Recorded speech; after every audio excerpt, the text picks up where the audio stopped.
차를 몰고 다니시면서 이 앞쪽으로 다니시다가 사고가 날 뻔했다고 민원을 넣겠다고 그러시면서 전화가 왔어요. 그래서 요 교회 요쪽 이쪽 옆에 보면 떡볶이 집 있는 거기서부터 한 라인을 차를 좀 대지 않았으면 하면서 민원이 왔습니다. 그래서 다음 주서부터는 이쪽 자리는 비워주시면 좋을 것 같아요. 왜냐하면 하나님의 영광을 위해서 이게 뭐냐면 우리는 좀 편하지만 주변 사람들 예수 안 믿는 분들이 왔다 갔다 하시면서 저한테 그렇게 얘기합니다. 교회가 뭐 사랑이 있고 뭐 평안이 있고 그러면 배려를 해야 되는 거 아닙니까? 이렇게 얘기해요. 그래서 그 뭐 틀린 말한 건 아닌데 이게 우리가 경찰서에 허락을 받고서 놓은 거라고 얘기를 해도 제가 사고가 날 뻔했기 때문에 그거 관철될 때까지는 민원을 넣겠습니다.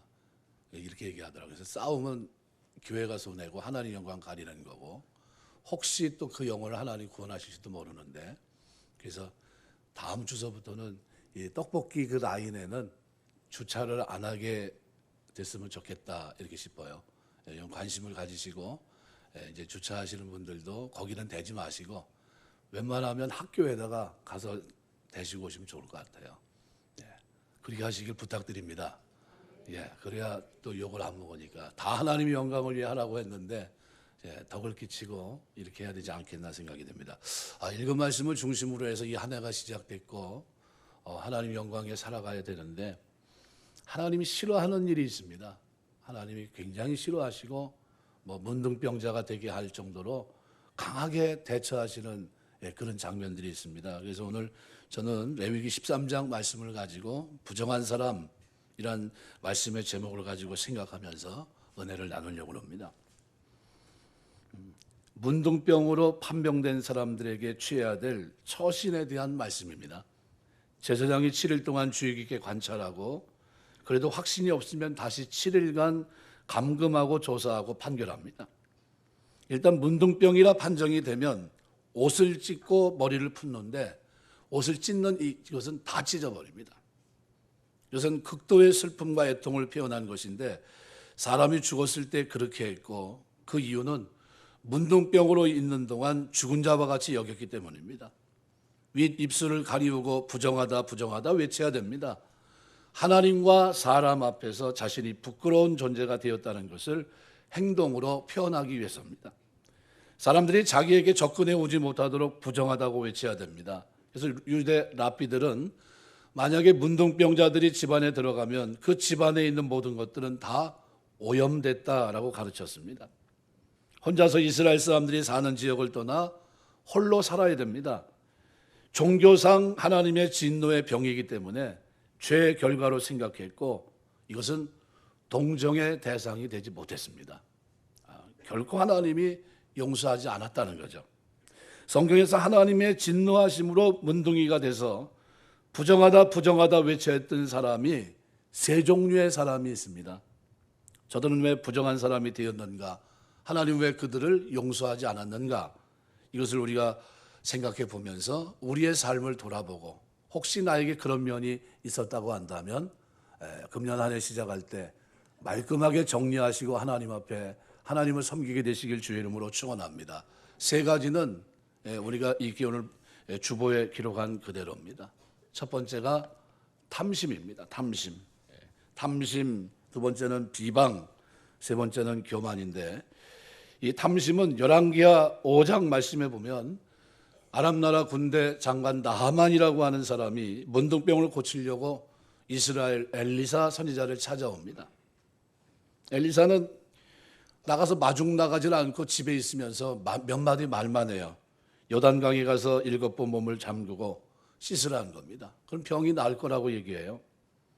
굉장히 불쾌합니다. 들었을 때 와서 내가 그래도 군대 장관인데 어떻게 무시하는 것 같은 그런 태도에 기분이 나빴어요. 그냥 돌아가려고 했는데 여종이 만류합니다. 그래도 여기까지 왔는데 그렇게 말을 들었으니까 한번 해보시죠. 해봤습니다. 진짜 낫어요. 그제서야 하나님 같은 신이 없구나. 그래서 찾아옵니다. 엘리사를 찾아와서 내가 이제 세상에는 하나님 같은 신이 없다는 것을 지금 알았습니다. 부정하지만 제가 준비해온 예물을 받아주십시오 하면서 예물을 주려고 했는데 그 예물의 내용을 보니까 은 10달란트, 금 6,000개, 의복 10벌. 뭐 대단합니다. 그죠? 값으로 따지면 어마어마합니다. 근데 엘리사가 그것을 사양해요. 하나님이 고친 것이지 내가 한 것이 아닙니다. 강권해도 받질 않아요. 그러니까 나아만 장군은 엘리사에게 간청합니다. 그러면 이 땅에 흙을 주시면 고국에 들어가서 그 흙으로 제단을 쌓고 하나님 앞에 예배를 드리겠습니다. 엘리사가 사례를 받았더라면 흙을 가지고 가지 않았을 겁니다. 우리가 하나님께 받으실 영광을 탐해서는 안 됩니다. 왜냐하면 곁에서 이런 장면을 줄곧 지켜보고 있던 눈이 있었는데 바로 몸종 게하시입니다. 아무리 생각해봐도 저 많은 것을 그냥 가져가게 두는 것은 맞지 않는 것 같아요. 그 마음에 탐심이 일었습니다. 돌아가는 나아만을 쫓아가서 거짓말을 해요.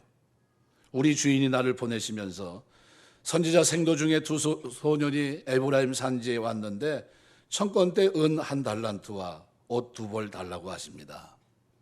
이 말을 들은 나아만이 은 2달란트와 옷 2벌을 줍니다.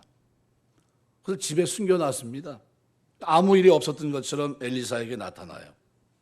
엘리사가 물어봅니다. 몸종에게 어디 갔었냐? 아무 데도 안 갔습니다. 내가 어찌 은을 받고 옷을 받았느냐? 그렇게 재물이 좋으냐? 하면서 야단을 쳐요. 그러면서 나하만의 문둥병이 내게 들어갈 것이다. 내 자손에게 미쳐 영원토록 이르게 될 것이다. 아주 어마어마한 저주의 말을 듣게 돼요. 이렇게 말하자마자 게하시는 문둥병이 들어서 부정한 사람이 됩니다. 왜 게하시가 이렇게 부정한 사람이 됐습니까? 이유는 탐욕이에요. 탐심 때문에 결국은 이 탐욕과 탐심 때문에 무너졌습니다. 이 게하시는 하나님의 위대한 사람과 같이 살았던 사람입니다. 한번 가만히 생각해 보십시오. 보고 들은 것이 너무나 많아요. 아이가 없는 여인이 엘리사를 통해 아이를 낳는 기적도 봤고 죽은 아이를 살리는 기적도 보았고 하나님의 살아계신 것을 누구보다도 잘 알고 전해줄 수도 있는 위치에 있는 사람입니다. 하나님의 사람이 기적을 행할 때마다 옆에서 보면서 얼마나 감격스럽고 기뻤겠습니까?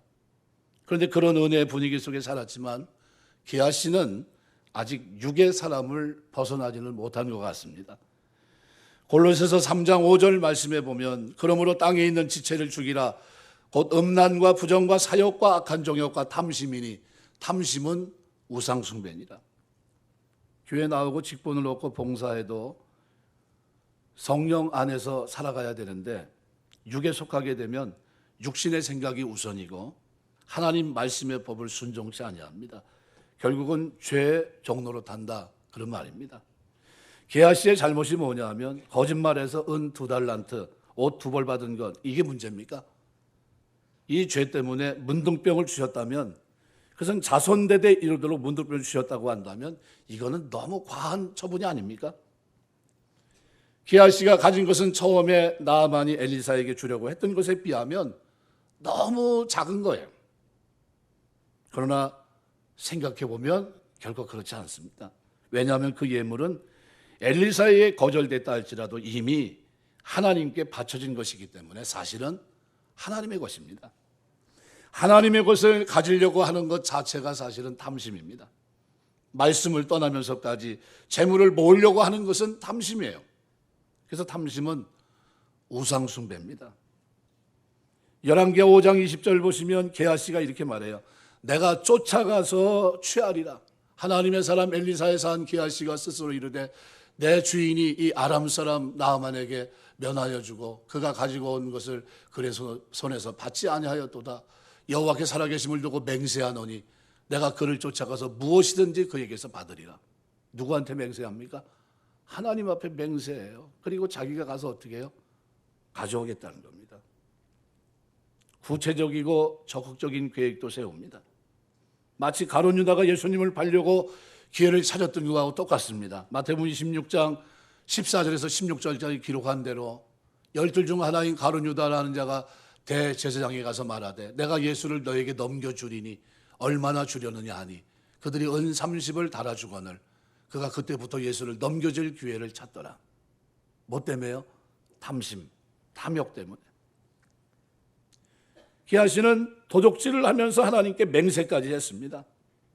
엘리사를 속인 것은 성령 충만해서 성령의 지시에 따라 안 보고도 알 수 있는 엘리사 속에 거하시는 하나님의 영을 속인 거예요. 신약시대 베드로를 속인 아나니아 삽비라 같은 죄를 구약에 오늘 게하시가 범했던 겁니다. 악인의 형통을 너무 부러워하지 않게 되시길 주의 이름으로 축원합니다. 과도하게 재물을 사모하지 말아야 됩니다. 돈은 우리가 세상에 사는 동안 필요합니다. 돈을 사랑하면 탐욕에 이끌리면 믿음에서 떠날 수 있고 부정한 사람이 될 수 있어요. 탐욕은 나를 치명적인 죄를 짓게 합니다. 매스컴을 통해 돈 때문에 부끄러움을 당하는 사람들을 많이 봅니다. 저는 목회를 하면서 후배 가운데 한 사람이 구치소에 들어갔어요. 이 친구가 개척교회를 하면서 참 힘들었던 것 같아요. 참 얼마나 힘들었는지 한 번은 돈 숫고 여러분 아시죠? 보물섬. 그게 막 떠들 때 저한테 와서 그러더라고요. 목사님, 좋은 일이 있습니다. 거기 투자하면 그거 그냥 발표만 나면은 어마어마하게 돈을 버는 일이 있습니다. 거기다 투자하시면 됩니다. 그러면서 막 나를 꼬드겨요. 그래서 나는 목사다. 돈 때문에 목회하는 사람이 아니다. 너 그런 거 나한테 얘기하지 말아라 그랬어요. 야단쳤어요. 근데 여기저기 다니면서 그 얘기를 하는 거예요. 돈 싣고 거기다 보물섬 찾기만 하면 인생 팔자고 친다. 그 목사가 그러고 다녀요. 그래서 내가 하지 마라. 넌 교회에서 하지 마라. 딴 데 가서 하더라도 절대 목사님 앞에서 하지 마라. 그래서 막 야단을 쳤는데 좀 만날 일이 없으니까 이제 잊혀지고 있었어요. 그런데 좀 얼마 있다 보니까 이번에는 비트코인을 가지고 또 나타났네요. 목사님 비트코인 해야 됩니다. 지금 처음 듣는 생소하신 분도 혹시 있을지 모르겠는데 그거 투자하면 그 1억 완전히 그냥 인생 역전입니다. 그러면서 이제 또 꺼득이는 거예요. 실제로 비트코인에서 팔자 고친 사람 제가 알아요. 100억 정도 번 사람 제가 알고 있습니다. 근데 이 친구는 이제 후발주자예요. 이제 시작하면 홀랑 망하는 겁니다. 그것도 다단계 형태거든요. 그래서 야, 목사가 그거 하면 되냐? 하지 마라. 그리고 또 야단쳐서 보냈어요. 이제 그런가 보다 하고 있었는데 잊혀졌는데 어느 날 작년에 전화가 왔어요. 후배 목사님인데 목사님 그 아무개 목사 아시죠? 왜? 그랬더니 아니 지금 뭐 잘 아는 사람이잖아. 그랬더니 구치소에 있어요. 그래요. 에? 왜? 뭐 잘못했나? 뭐 교통사고 났나? 아니 그게 아니에요. 목사님 전화 얘기하기 좀 그러니까 한번 나와요. 그래서 이제 구치소에 이제 갔어요. 면회를 갔습니다. 넷이서 갔어요. 목사님들 넷이. 가서 이제 만났어요. 그래서 뭐 이렇게 신청하고 기다리고 미리 다 예약을 해놨대요. 11시에 우리가 가기로 돼 있다고. 그래서 이제 또 다 해가지고 이제 들어가서 이제 만났는데 거기서 이렇게 길 건너에 있는 것처럼 만나니까 또 기분이 별로 안 좋더라고요. 이제 만나서 얘기를 하는데 어떻게 된 거냐 물어봤어요. 그랬더니 난 어떻게 좀 도와줄까 하는 생각을 가지고 얘기를 했습니다. 했더니 얘기를 안 해요. 아이 그런 일이 있어요. 그랬는데 나중에 후배 목사님 뭐랬냐면은 그게 아니라요. 그 보이스피싱 아시죠? 그런 거. 보이스피싱 알지 왜? TV에서 하도 얘기해가지고 귀가 따갑다 야. 그랬더니 거기 그 연락책이 된 거예요. 10번 했대요. 10번째 하는데 걸려가지고 현행범으로 잡혀서 들어간 거랍니다. 깜짝 놀랐어요. 그래서 내가 앞에 있는 저기한테 물어봤어요. 얼마나 벌었어? 그랬어요. 얼마나? 400만 원 벌었대. 0.4%. 그러면 남의 돈을 그냥 강탈해가지고 가져간 돈은 얼마야? 1억 조금 넘는데요. 그러면 400만 원 받자고 그러면 그렇게 해가지고 인생 망쳤냐? 내가 그랬어요. 뭐 때문에 시작된 겁니까? 탐심 때문에. 계속 겉도는 거예요. 부자니까 탐심이 있고 가난하니까 탐심이 없고 그럽니까? 아니에요. 가난해도요. 탐심에 사로잡혀 살 수 있어요. 그렇게 살다가 지금 들어간 겁니다. 그래가지고 너무나 안타까워요. 탐심은 뭡니까? 오늘 본문에 부정하다, 이게 부정하다. 예. 탐심은 하나님 앞에 인정을 받지 못하는 거예요. 예. 성경에 이런 장면이 부정하다고 얘기했던 장면이 세 가지 건이 있어요. 그 첫 번째가 바로 탐심입니다. 탐심은 결국은 어떻게 해요? 하나님의 사람으로 온전하게 하나님 백성으로 하나님의 종으로 살지 못하게 합니다. 가난한 사람을 돌아보게 하고 이웃을 사랑하게 하고 섬기게 하고 헌신하게 하고 하는 걸 하지 못하게 해요. 왜요? 탐심은 나 중심이기 때문에 계속해서 채워야 되니까. 네. 헛된 삶을 살아갑니다. 헛되고 헛되니라는 거예요. 전도서에 기록되는 헛되다 헛되다는 그 말이 아벨이라는 뜻이 아벨. 같은 어원입니다. 아벨. 이름이 뭐예요? 태어났는데 헛되다는 이름이에요. 그때 죽었잖아요. 우리가 하나님 섬기면서 사는 동안 탐심으로부터 여러분 마음을 지키게 되시길 주의 이름으로 축원합니다. 조금 더 가지면 뭐 할 거예요? 예, 하나님 주신 거에 대해서 다 확인하는데 5달란트 줬으면 그거 가지고 뭐 했냐고 물어보시잖아요. 2달란트 줬으면 그거 가지고 뭐 했냐고 물어보시잖아요. 받은 거 1달란트 적은 겁니까? 그거 땅에 묻어놓으면 뭐 할 거예요? 우리가 하나님이 주신 은혜 저버리지 말고 하나님 뜻대로 이웃 사랑하며 살게 되시길 주의 이름으로 축원합니다. 두 번째는 비방의 문제입니다. 민수기 12장 보니까 모세가 구스 여자를 취합니다.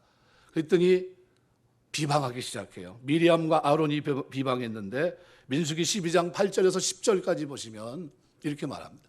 그와는 내가 대면하여 명백히 말하고 은밀한 말로 하지 아니하며 그는 또 여호와의 형상을 보고는 너희가 어찌하여 내 종 모세 비방하기를 두려워하지 아니하느냐. 여호와께서 그들을 향하여 진노하시고 떠나심에 구름이 장막 위에서 떠나갔고 미리암은 나병에 걸려 눈과 같더라. 아론이 미리암을 본즉 나병에 걸렸는지라. 예. 모세가 구스 여자를 아내로 맞이했습니다. 여기에 대한 해석은 한 3가지 정도가 있어요. 첫 번째는 구스를 미디안과 동일시해서 구스 여자를 본처인 십보라로 이해하는 해석이 있고, 두 번째는 모세가 아내를 죽은 후에 재혼했는데 구스 여자와 재혼했다는 해석입니다. 유대 전승도 이렇게 생각해요. 그래서 출애굽할 때 잡족과 함께 나왔기 때문에 그중 한 사람을 아내로 맞이했는데 그 사람이 바로 구스 여자였다. 이렇게 해석하는 해석이 있어요. 세 번째는 유대 역사가 가운데 요세푸스의 해석인데 구스 여자는 에디오피아 공주였다. 이렇게 기록하고 있습니다. 아무튼 이방 여자를 아내로 얻은 것만큼은 분명합니다. 그리고 여기에 대해서 미리암과 아론 두 사람이 비방했어요. 근데 왜 미리암만 문둥병에 걸렸을까? 아론도 같이 걸려야 될 텐데. 근데 성경에 모세를 비방했다는 기록에는 미리암의 이름이 아론보다 먼저 기록된 것을 봐서 비방을 누가 했습니까? 미리암이 주도하여 했던 거예요. 비방하니라는 히브리 동사는 여성형으로 취하고 있습니다. 그러니까 비방하는 일에 있어서 미리암이 주도하고 아론이 동조했다는 거예요. 미리암은 누구보다 모세를 사랑해 준 사람입니다. 모세가 백성의 지도자로 바로왕과 싸워 기적적으로 출애굽할 때 얼마나 자랑스러웠습니까? 홍해를 건널 때 그 기적의 현장에서 너무 감격했어요. 바닷물이 갈라지고, 그죠? 마른 땅처럼 그 홍해를 건넜을 때 너무 감격해서 춤추고 노래하는 일을 주도했던 사람이 누굽니까? 미리암이에요. 그런데 왜 모세를 비방하고 문둥병에 걸렸는가? 민수기 12장 2절 말씀에 보면 여호와께서 모세와만 말씀하셨느냐? 우리와도 말씀하지 아니하셨느냐? 미리암이 말하는 내용이 나옵니다. 결국 뭐 때문에요? 시기심 때문에 이렇게 된 시기심. 미리암도 신령한 은혜를 받아서 은혜를 체험한 여선지자입니다. 출애굽기 15장 20절 말씀대로 아론의 누이 선지자 미리암이 손에 소고를 잡 모든 여인도 그를 따라 나오며 소고를 잡고 춤추니 아론은 우림과 둠빔 판결로 하나님의 뜻을 분별했던 사람입니다. 모세와 더불어 하나님의 음성을 직접 듣고 거룩한 사역에 동참했던 사람이에요. 출애굽기 28장이나 민수기 2장 1절 말씀대로. 그러나 모세만이 가지고 있는 하나님이 세운 권위가 있습니다. 그런데 그 권위를 시기하는 시기심이 마음속에 있다가 마침 모세가 구스라고 하는 여인과 재혼을 하게 되니까 그 실수를 들고 나오게 된 거예요. 물론 비방받을 수 있습니다. 그런데 하나님은 저들 마음의 비방의 중심을 보셨어요. 그게 뭐예요? 시기심. 비방의 뿌리는 뭐입니까? 시기심이에요. 비방은 사단의 고등 전술입니다. 사단은 공동체를 칼과 창으로 무너뜨리는 것보다 사람들을 격동시켜서 서로 비방하게 하고 이간질하게 하고 그리고 분열시킵니다. 사랑으로 하는 것은 권면이지만 시기로 하는 것은 비방이에요. 하나님은 비방하는 것을 들으셨다고 말씀합니다. 민수기 12장 2절. 우리 마음속에 숨겨진 질투, 시기심이 외적으로 나타나는 것, 이것이 뭡니까? 비방이에요. 비방. 우리가 주님 섬기면서 하는 동안 절대로 비방하지 않게 되시길 주의 이름으로 축원합니다. 초대왕, 이스라엘의 초대왕 사울은 다윗을 핍박하는데 몇 년간이나 추격합니까? 10년간 쫓아다녀요. 그 중에 10년간 세월 속에서 다윗이 어떻게 변합니까? 악신이 들어가고 결국은 어떻게 됩니까? 자기도 죽고 아들도 죽고 다 죽어요. 심판받고. 이유가 뭡니까? 시기심에서 시작된 겁니다. 이스라엘 백성이 전쟁 중에 골리앗 앞에 서 있는데 다 두려워 떨고 있었습니다. 다윗이 가서 보니까 어떻게 해요? 할례 받지 못한 저들이 이스라엘 백성 하나님의 군대를 어떻게 해요? 모욕하고 있는데도 그냥 두려워 떨고 있는 거예요. 그런데 다윗은 그걸 참을 수가 없었어요. 만군의 하나님의 이름을 모욕하는 그 모습을 보면서 내가 나가 싸우겠다는 거예요. 그래서 물맷돌 5개 가지고 나갑니다. 그리고 물맷돌로 쳐요. 그 칼을 들어서 목을 베버려요. 이렇게 되니까 이스라엘 여자들이 찬송을 하는 겁니다. 사울은 천천히요, 다윗은 만만이다. 이때 아무리 그래도 사울은 만만이요, 다윗은 천천히다 얘기했으면 문제가 없었을 것 같아요. 근데 사울 왕의 귀에 이게 뭐로 들립니까? 저 사람이 나보다 더 인기가 있네. 그러니까 그게 마음의 부담이 되는 거예요. 그런데 그 부담이 되는 그걸 어떻게 해요? 사위로 삼았는데 마음 통제가 잘 안 돼요. 결국은 어떻게 합니까? 죽이려고 합니다. 군대 1000명을 동원해서 구스라는 사람을 앞세워가지고 어떻게 해요? 쫓아다니게 만들어요. 몇 년 동안이요? 10년간 그렇게 하면 10년간. 뭐 때문에요? 시기심 때문에. 그러다 누가 죽었어요? 다윗이 죽었습니까? 자기가 죽었습니까? 자기가 죽었어요. 시기심은 하나님 앞에 저주입니다. 저주. 이게 올바른 삶이 아니에요. 근데 다윗은 어떻습니까? 다윗은 목숨이 위태로운 지경에서 2번 딱 맞닥뜨려요. 굴 속에서. 그런데 다윗의 마음속에 뭐가 있습니까? 야, 하나님 참 감사하지. 내가 그렇게 도망다니는 거 보시고 드디어 원수가 갚을 기회를 주셨구나. 그걸 죽입니까? 죽이지 않아요. 하나님의 기름 부음 받은 종을 내가 어떻게 죽일 수 있겠는가. 나중에는 옷자락 벤 것도 어떻게 해요? 회개합니다. 그렇게 하지 않아요. 하나님이 세우신 직분인 것을 알았습니다. 지도자가 인간적으로 부족하고 실수가 많더라도 하나님이 세우셨다는 그 사실 앞에 어떻게 해요? 함구하면서 순종해야 됩니다. 로마서 13장 1절 말씀대로 모든 권세는 하나님이 정하신 거예요. 어떻게 됐든. 사울왕이 잘못하고 있음에도 어떻게 해요? 거기에 대해서 어떻게 이런 방구 얘기를 하지는 않습니다. 그리고 묵묵히 도망만 다녀요. 그런데 나중에 전쟁에 나가서 어떻게 해요? 죽게 됩니다. 죽었어요. 그런데 적군에 의해서 죽었는데 어떻게 해요? 목이 잘려서 왔어요. 상 받을 줄 알고 왔는데 어떻게 됐습니까? 기름 부음 받은 자를 죽인 그를 어떻게 해요? 상 대신에 어떻게 해요? 죽음으로 보상해버려요. 하나님의 기름 부음 받은 자를 네가 어떻게 죽일 수 있냐? 그래서 그 사람을 죽여버립니다. 빌립보서 2장 3절 말씀대로 아무 일에든지 다툼이나 허용으로 하지 말고 오직 겸손한 마음으로 각각 자기보다 남을 낮게 여기고, 우리가 나보다 남을 더 낮게 여기길 주의 이름으로 축원합니다. 사람을 내 발 앞에 두라는 것이 아니라 그 발 앞에 내가 있어야 돼요. 나보다 저 사람 훌륭하다. 누가 뭐를 하면, 교회에서 뭘 하면 나보다 훌륭하신 분이다. 이렇게 생각하시고 섬기시면 됩니다. 아, 나보다 훌륭하니까 하나님이 세웠지. 이렇게 하면 되는데, 에이, 저거 자격도 안 되는 사람이 저기 서가지고 저러고 있어. 이러면 어떻게 돼요? 그 비방이 되고 원망이 되고 시기심이 되는 거예요. 절대 그러지 마세요. 교회에서는 어떻게 해요? 나보다 훌륭한 사람이다. 그러니까 하나님이 먼저 섬길 수 있는 기회 주셨지. 나에게도 하나님이 언젠가 때가 되면 섬길 수 있는 기회 주시겠지. 이렇게 생각하셔야 돼요. 저 사람이 나보다 나은 사람이다. 이렇게 생각하면 비방이 없습니다. 그런데 내가 저 사람보다 월등한데, 내가 더 뛰어난데, 나는 이 전문 분야인데, 그러면서 어떻게 비방하는 거예요? 그것이 뭐가, 반로가 어디서부터입니까? 시기심. 나도 저 자리에 서고 싶은데 왜 저 사람은 저 자리에 서 있고 나는 이게 뭐지? 이런 겁니다. 직분을 존경할 때 하나님께서 축복하실 줄 믿습니다. 야고보서 4장 11절, 12절 보면 형제들아 서로 비방하지 말라. 형제를 비방하는 자나 형제를 판단하는 자는 곧 율법을 비방하고 율법을 판단하는 것이라. 내가 만일 율법을 판단하면 율법의 준행자가 아니요 재판관이니라. 하나님 우리를 재판관으로 세운 적이 없어요. 네, 다 종입니다. 다 종이에요. 형제를 비방하면 그것은 말씀을 비방하는 것이라고 말씀합니다. 하나님을 사랑하고 이웃을 사랑하는 것이 율법의 골자입니다. 형제는 내 몸입니다. 내 몸인 형제를 비방하는 것은 내 몸을 사랑하지 않는 것과 똑같습니다. 사랑은 허다한 허물을 덮는 겁니다. 야고보는 예루살렘 교회 초대 감독으로 30년간 목회한 사람이에요. 목회를 한 사람이기 때문에 교회 문제를 누구보다 잘 압니다.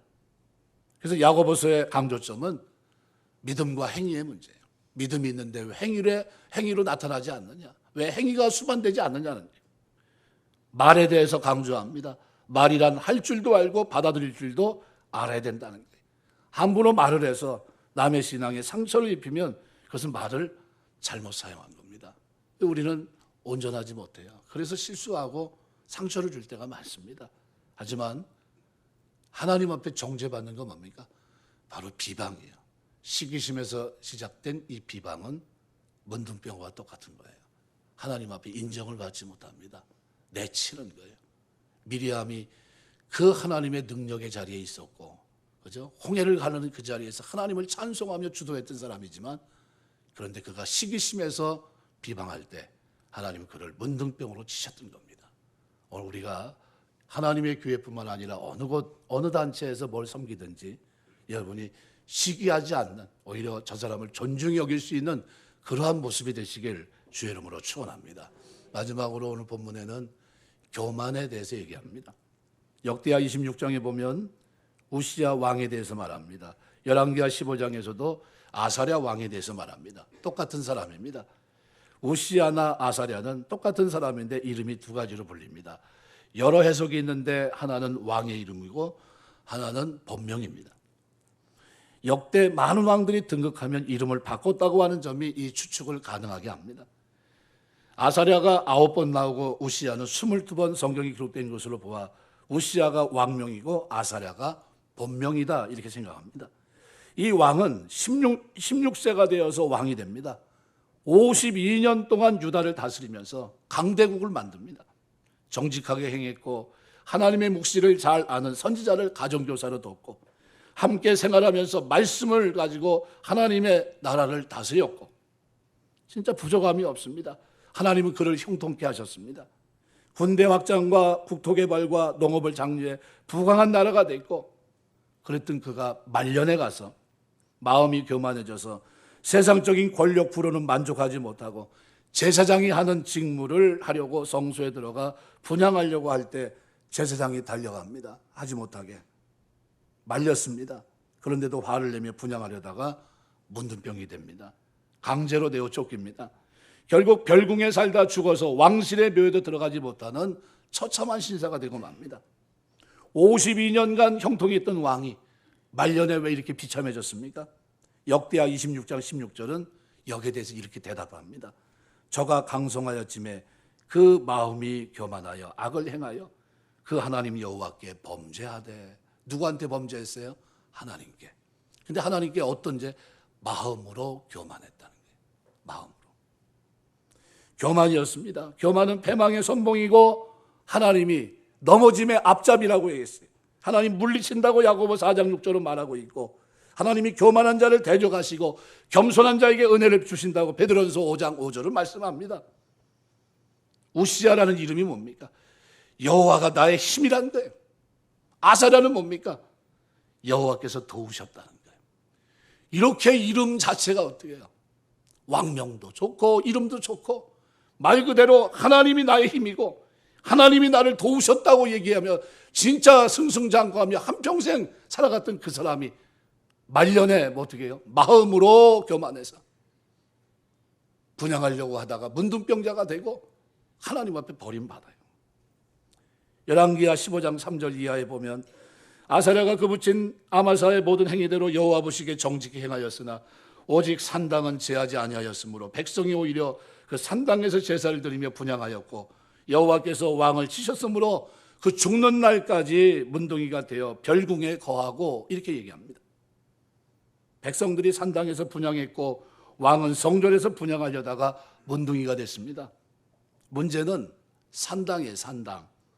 지리적으로 높은 곳에 있는 제단이란 뜻입니다. 하늘의 신에게 더욱 가까이 접근하기 위해서 산 꼭대기에 제단을 세웠습니다. 민수기 33장 52절에 보시면 하나님께서는 가나안에 들어가서 산당을 파괴하고 멸절하라고 말씀하셨어요. 이스라엘 역대 왕을 평가할 때 기준은 다윗입니다. 그런데 역대 왕들을 평가할 때 꼭 들어간 것이 있어요. 산당을 파괴했느냐 파괴하지 않았느냐 하는 거예요. 그러면 그것을 따라서 그가 선한 왕이었느냐 악한 왕이었느냐 이것을 구분했습니다. 산당은 우상 숭배의 본거지예요. 백성들이 산당에 분향했다고 하는 말씀으로 보아 우시야도 산당에 가서 어떻게 해요? 분향했을 겁니다. 산당에서 분향하던 그 습관대로 성전에서 하려고 했을 겁니다. 이게 그에게 치명적인 실수였어요. 이것이 문제였습니다. 문제는 뭡니까? 그 일생에 그를 무너뜨린 것은 산당이에요. 산당. 제거하라고 했는데 파괴하라고 했는데 멸절하라고 했는데 하지 못했던 거예요. 산당을 제거하지 못한 것이 결국 문둥이가 되게 하고 부정한 사람이 되었던 겁니다. 우리는 누구나 교만해질 수 있는 산당을 하나씩 가지고 있어요. 지식으로 똑똑한 사람은 그 지식이 산당 같아요. 재물이 많은 사람은 재물이 산당이 돼요. 물질이. 건강이 좋은 사람은 건강이 산당이 됩니다. 저희 아버님 친구 한 분이 홍성 사람인데 저희 아버님이 늘 그 얘기합니다. 얼마나 건강을 자랑하는지 진짜 그 사람만큼은 틀림없다고. 아유 뭐 이랬는데 어느 날 제일 먼저 돌아가셨어요. 어떻게 된 거예요? 내가 물어봤어요. 아버님 어떻게 됐는데 아니 그분 아버님 친구분 그분 어떻게 돌아가셨냐 했더니 딱 한 방에 갔어. 왜냐면 건강해가지고 그 겨울인데 술 한잔 하고 그냥 나와서 그냥 미끄러져가지고 뒤로 딱 넘어졌는데 뭐 뇌진탕 한번 딱 했는데 일어날 줄 알았대요. 안 일어나더래서 야 일어나 그랬는데 안 일어나더래요. 그럴 것이에요. 뭐 했던 분이요? 그렇게 건강 자신만만했는데 그래서 그분은 백수할 줄 알았대요. 아주 오래 살 줄 알았답니다. 아무 문제도 없고 뭐 아주 야 저건 진짜 건강은 저렇게 지켜야 돼 할 정도로 그렇게 했는데 딱 한 번 뒤로 자빠졌는데 더 이상 못 일어나는 거예요. 자랑할 게 없습니다. 산당이란 게 뭡니까? 내가 자랑할 만한 거예요. 사람은 누구나 다 교만해질 산당이 있어요. 어떤 건 신앙적인 교만이 있습니다. 물질적인 교만도 있을 수 있고 다 좋은데 어떤 사람은 자기가 최고로 잘났어요. 자기만이 다 정답. 다른 사람이 말하는 건 다 잘못된 거다. 전 더 살아야 되고 자기가 얘기해야 그게 무조건 오케이야. 이런 사람이 있어요. 또 잘못입니다. 좋은 사람들이 주변에 많이 있습니다. 그런데 한 가지 그 한 가지를 버리지 못해서 부정한 사람이 되는 경우가 많은데 바로 우시야는 하나님은 나의 힘입니다. 여호와께서 도우셨습니다. 고백하며 52년간을 살았던 그 사람이 하루아침 문둥이가 돼서 왕실의 묘실에도 들어가지 못하고 부정한 자가 되어 심중에 교만했기 때문에 그것이 그로 하여금 무너뜨린 겁니다. 그거 하나 없으면 정말 멋있고 존경받는 사람이 됐을 텐데 그것 때문에 하나님 영광 가리고 자신도 부정한 사람이 됩니다. 우리가 하나님 섬기며 사는 동안 이 산당을 제거하시길 주의 이름으로 축원합니다. 이 내 자신이 할 수 있어요 없어요? 잘 안 됩니다. 거기서 거기에요. 그래서 기도하는 겁니다. 하나님 성령 하나님이 도와주셔야 됩니다. 전 못해요. 저요 자랑할 수밖에 없는 인생입니다. 교만할 수밖에 없는 인생이고요. 연약합니다. 붙들어 주시고 내가 날마다 죽지 않으면 살 수 없습니다. 도와주십시오. 기도해야 돼요. 날마다 기도하시길 주의 이름으로 축원합니다. 날마다 기도해야 돼요. 이게 거기에서 자유한 사람이 하나도 없어요. 저 목사요? 에이 정말 저는 자유할까 봐요. 아니에요. 그렇지 못합니다. 저도 똑같아요. 여러분 고민, 저거 고민 똑같은 고민 가지고 있는 거예요. 예. 똑같이 힘들면 같이 힘들어요. 다만 말씀 붙들고 있고 조금 더 열심히 살려고 노력하고 기도 좀 더 하려고 하고 그 차이죠. 그거 외에는 똑같아요. 고민도 똑같고 괴로움도 똑같아요. 하나님 앞에 똑같이 서 있습니다. 산당을 제거하는데 성령 하나님의 도움 없이는 제거할 수 없어요. 하나님의 은혜와 긍휼을 구하는 여러분 되시기를 주의 이름으로 축원합니다. 이 우시야 왕이 이렇게 해서 이 분향 사건으로 문둥이가 되고 왕의 자리에서 쫓겨나고 왕실의 묘에 들어가지 못하고 이게 나라 꼴이 이게 뭡니까? 이 이사야 선지자가 보니까 이 사실이 너무나 가슴이 아파요. 이게 뭔가 이 나라의 장래가 걱정이 되고 그래서 하나님 앞에 엎드려 기도합니다. 성전에 들어가서 기도하는데 하나님의 영광의 보좌를 바라보게 됐어요. 하나님의 영광의 보좌를 바라보는 순간 성령의 비단에 자신의 더럽고 누추한 모습을 드디어 보게 돼요. 부정하다, 부정하다. 나는 입술이 부정한 사람 가운데 있도다. 하나님을 뵌 그 자기의 입술을 보니까 어때요? 이거는 지금 우시야 문제가 아니라 누구 문제입니까? 나도 별 볼 일 없는 사람이었어요. 내가 선지자인데도 하나님 앞에 부정한 사람이에요. 입술이 부정한 백성 가운데 있었음을 고백할 수밖에 없는 자신의 모습이에요. 문둥이가 부정한 것이 아니라 자신이 부정했던 거예요. 문둥이로 죽은 우시야 왕보다도 자신이 더 부정한 사람인 것을 발견하고 이사야가 회개합니다. 그리고 비로소 하나님의 사람이 돼서 누가 나를 위해 갈고 주여 내가 여기 있나이다. 나를 보내소서. 새롭게 사명을 받고 하나님의 사람으로 하나님의 종이 됩니다. 그래서 이사야서에 보면 보라 힘내라는 말이 많이 나와요. 하나님을 보고 메시아 보고 자기를 보라는 겁니다. 오늘 본문에 부정한 사람들이 나옵니다. 게하시도 미리암도 우시야 왕. 그런데 진짜 부정한 사람은 누굽니까? 저예요. 믿습니까? 예, 저예요. 내가 부정한 사람이에요. 우리는 정죄하기를 참 좋아합니다. 저 사람은 저래서 정죄하구나. 탐심. 저 사람은 저 비방. 그렇지. 시기심 때문에 그렇게 하지. 그렇지. 그럽니다. 저 사람 그렇지. 저 사람은 저것 때문에 그래 교만했어. 결국 하나님 치시는구나.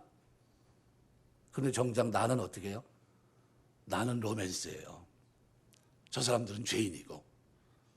그런데 우시야 앞에 그 장면을 보면서 하나님 앞에 기도하다가 내가 죄인이라는 것을 깨달았던 겁니다.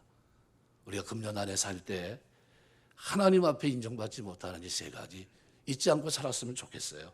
우리가 하나님 앞에 복을 달라고 하기 전에 내 삶을 한번 돌아보면서 나는 탐욕에 쩌들어 사는 사람은 아닌가? 나는 질투하며 시기하며 사는 사람은 아닌가? 나는 하나님 앞에서 교만한 심중에 그래 나만큼 너희가 하나님 아는 사람이 누가 있냐 하면서 심중에 교만한 모습으로 살고 있지는 않은가? 오늘 본문은 이런 사람들에게 자세를 설명합니다. 어떻게 해야 될까? 45절은 죄로 인해 애통하고 슬퍼하라고 말합니다. 문둥 환자로 진단받은 사람은 옷을 찢고 머리를 풀어라. 극도의 슬픔과 애도의 표현입니다. 하나님 앞에 매달려서 하나님 내가 죄인입니다. 제가 지금까지 잘못 살았습니다 하고 회개해야 됩니다. 시편 38편 18절 보니까 내 죄악을 고하며 내 죄를 슬퍼함이니이다. 여러분 우리 죄 때문에 하나님 앞에 슬퍼할 수 있는 여러분 되시길 주의 이름으로 축원합니다. 진짜 하나님이 이런 사람에게 복을 주세요. 두 번째는 성도의 죄는 우리가 죄를 부끄러워할 줄 아는 사람이 돼야 돼요. 45절 보니까 문둥한 자는 윗입술을 가리우라고 말씀합니다. 하나님 앞에 자신을 감히 드러내 놓을 수 없는 부끄러운 존재라는 표현입니다. 죄인이 하나님 앞에 자신의 부정과 죄를 부끄러워할 줄 알아야 된다는 것을 교훈합니다. 누가복음 18장에 보시면 세리와 바리새인이 하나님 앞에 기도하는 장면이 나와요. 일주일에 한 번씩 금식하고 가난한 자를 돌아보고 선한 일을 하고 이 다 뭡니까? 다 자기는 뭐예요? 아무 문제가 없어요. 저 죄인과 같지 않음을 감사합니다 하면서 기도하고 있어요. 바리새인은. 근데 세리는 어떻게 기도합니까? 감히 눈을 들어 하늘을 우러보지도 못하고 가슴을 치며 자기의 죄인됨을 고백했던 세리의 심정. 근데 하나님은 누구 기도를 들으세요? 세리의 기도. 저가 하나님 앞에 사함을 받고 갔다는 거예요. 우리가 하나님 앞에 나가면 낱낱이 죄를 고하고 세리처럼 하나님 앞에 엎드릴 수 있는 여러분 되시길 주의 이름으로 축원합니다. 죄를 부끄러울 줄 알아야 돼요. 마지막으로 46절은 회개를 통한 죄 씻음 없이는 하나님 나라에 들어갈 수 없다는 것을 분명히 선언합니다. 원동병자가 병이 정하여지지 않은 동안은 늘 부정해서 이스라엘 짐 밖에 혼자 살아야 됩니다. 영적으로는 죄를 씻음받지 못한 자는 부정해서 하나님 나라에 들어갈 수 없다는 거예요. 회개하지 않으므로 죄 씻음받지 않은 사람은 영원히 하나님 나라에 들어가지 못합니다. 결코 들어갈 수 없어요. 마태복음 22장 1절 14절 보면 혼인잔치 비유가 나옵니다. 예복을 입지 아니한 자가 결박돼 바깥 어두운 데 쫓겨난 사실이 이와 같은 사실을 증거해 주고 있습니다. 말씀을 맺겠습니다. 2020년 한 해가 시작됐습니다. 하나님이 성경 속에서 문둥병으로 치신 사람은 이 세 가지 경우예요. 뭐 때문에 하나님이 그렇게 분노하셨습니까? 탐심 때문에. 탐욕 속에 사는 것 원하지 않으세요, 하나님이. 뭐 때문에 하나님이 그렇게 분노하셨습니까? 시기심으로 인한 이 잘못된 태도, 이 시기심으로 시작되어 있는 이것 하나님께서 원하지 않으세요. 뭐 때문에 하나님께서 그렇게 하나님께서 화를 내셨습니까? 그렇게 하나님 의지하며 살았던 사람이 심중에 교만하니까 하나님이 치신 거예요. 그렇다면 우리가 하나님을 섬기며 사는 동안에 어떻게 살아야 되겠습니까? 절대로 시기심으로 인한 비방하지 말아야 돼요. 나보다 남을 더 낮게 여기면서 저분이 하나님 교회에서 일을 하니까 감사하다. 참 감사하다. 나보다 뛰어나니까 하나님께서 세워주셨지. 그리고 직분을 맡고 섬길 때 여러분이 기도해 주시고 존중하고 이렇게 해야 됩니다. 이게 하나님의 교회예요. 저 사람 능력도 안 되는 저 자리에 있지. 목사님하고 친한가 보다. 친하면 세우고 친하지 않으면 안 세우고 이럽니까 제가? 그런 게 아니에요.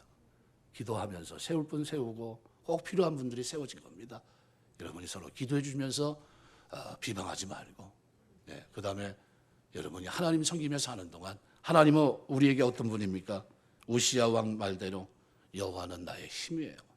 여호와는 나를 도우십니다. 52년간 도우셨던 그 하나님 앞에 절대로 겸손하셔야 돼요. 나의 나 된 것 하나님의 은혜로 된 겁니다. 내가 아닙니다. 나와 함께 하신 하나님의 은혜고 이 모든 날들 속에 내 건 아무것도 없습니다. 하나님이 다 하셨습니다. 이렇게 고백하셔야 돼요.